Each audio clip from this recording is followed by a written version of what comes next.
एक ऐसा ऐलान जो आज पूरी दुनिया की राजनीति को हिला रहा है। कनाडा, जो अक्सर अमेरिका के सबसे बड़े सहयोगियों में गिना जाता रहा है, अब अमेरिका की धमकी के आगे नहीं झुक रहा और सीधे भारत की शरण में आ रहा है। जी हां, दुनिया की जियोपॉलिटिक्स में इस वक्त एक ऐसा यू टर्न आया है जिसकी कल्पना किसी ने नहीं की थी। कल तक जो कनाडा अमेरिका की परछाई बनकर चलता था, आज वही कनाडा डोनाल्ड ट्रंप की धमकियों के आगे सीना तान कर खड़ा है। लेकिन सबसे बड़ी खबर यह नहीं है, खबर यह है कि ट्रंप से पंगा लेने के बाद कनाडा भारत की शरण में पहुंच गया है। जी हां, वही कनाडा जिसके साथ भारत के रिश्ते पिछले साल तक बेहद तनावपूर्ण थे, आज वो यूरेनियम और एनर्जी की महा डील लेकर दिल्ली आ रहा है। आखिर क्यों? चीन के साथ हाथ मिलाने की कोशिश में फेल होने के बाद अब कनाडा को भारत की याद आई है। क्या भारत बनेगा ट्रंप के गुस्से के खिलाफ कनाडा की ढाल? चलिए इस वीडियो में पूरी इनसाइड स्टोरी डिकोड करते हैं। नमस्कार, बहुत बहुत स्वागत आप सभी का। मैं रविंद्र सिंह आपके साथ, आप देख रहे हैं द भारत टाइम्स। मामले की शुरुआत हुई ट्रंप के उस बयान से जिसमें उन्होंने कनाडा को अमेरिका का 51वां राज्य कह दिया था।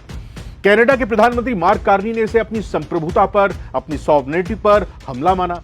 दावोस में कार्नी ने साफ कह दिया कि अमेरिकी दबदबे का दौर खत्म हो चुका है। ट्रंप ने बदले में कनाडा को अपने बोर्ड ऑफ पीस से, गाजा वाले बोर्ड ऑफ पीस से बाहर निकाल फेंका। उनसे निमंत्रण जो दिया था, इनविटेशन दिया था, वो वापस ले लिया। और इससे पहले कनाडा के प्रधानमंत्री ने बोर्ड में शामिल होने की $1 बिलियन की भारी फीस को एक बोझ भी बताया था। कुल मिलाकर कनाडा झुका नहीं, तन कर खड़ा रहा और अमेरिका की कारगुजारियों को लेकर उसने मुंह तोड़ जवाब भी दिया। अब कार्नी ने अमेरिका को जवाब देते हुए अपनी इकोनॉमी को सुरक्षित करने के लिए नए पार्टनर्स ढूंढना शुरू कर दिया। अमेरिका से कटने के बाद कनाडा ने पहले चीन की ओर हाथ बढ़ाया था। कार्नी को लगा कि चीन के साथ व्यापार बढ़ाकर वो अमेरिका पर अपनी निर्भरता कम कर लेंगे, लेकिन चीन के साथ डील करना आग से खेलने जैसा साबित हुआ। सुरक्षा के मुद्दे और चीन की विस्तारवादी नीतियों ने कनाडा को डरा दिया। कनाडा समझ गया कि अगर अमेरिका की गुलामी से बचना है तो चीन के जाल में फंसना कोई विकल्प नहीं है और यहीं से शुरू हुआ मिशन इंडिया। अब सवाल यह है कि भारत ही क्यों? मार्च 2026 में यूरोपीय संघ के नेताओं के भारत दौरे के ठीक बाद मार्क कार्नी भारत आ रहे हैं। जी हां, फिलहाल यूरोपियन यूनियन के नेता भारत में हैं और उसके बाद कनाडा के प्रधानमंत्री भारत आएंगे। और क्या कुछ डील होने वाली है? पहले यूरेनियम को लेकर हो सकती है ये डील। भारत को अपनी बढ़ती जरूरतों के लिए भारी मात्रा में यूरेनियम चाहिए और कनाडा के पास इसका विशाल भंडार है। ये डील भारत के न्यूक्लियर पावर सेक्टर की किस्मत बदल सकती है। दूसरा, एनर्जी सेक्टर में बड़ा एक चमत्कार हो सकता है क्योंकि कनाडा की कंपनियां भारत की ग्रीन एनर्जी सेक्टर में अरबों डॉलर निवेश करना चाहती हैं। और तीसरा पॉइंट है, ट्रंप को भी संदेश पहुंच जाएगा। भारत के पाले में आकर कनाडा ट्रंप को यह जताना चाहते हैं कि वो अकेला नहीं है। भारत जैसी उभरती शक्ति का साथ कनाडा को अमेरिका के दबाव से मुक्त करा सकता है। इसके अलावा भारत तेजी से बढ़ती अर्थव्यवस्था है।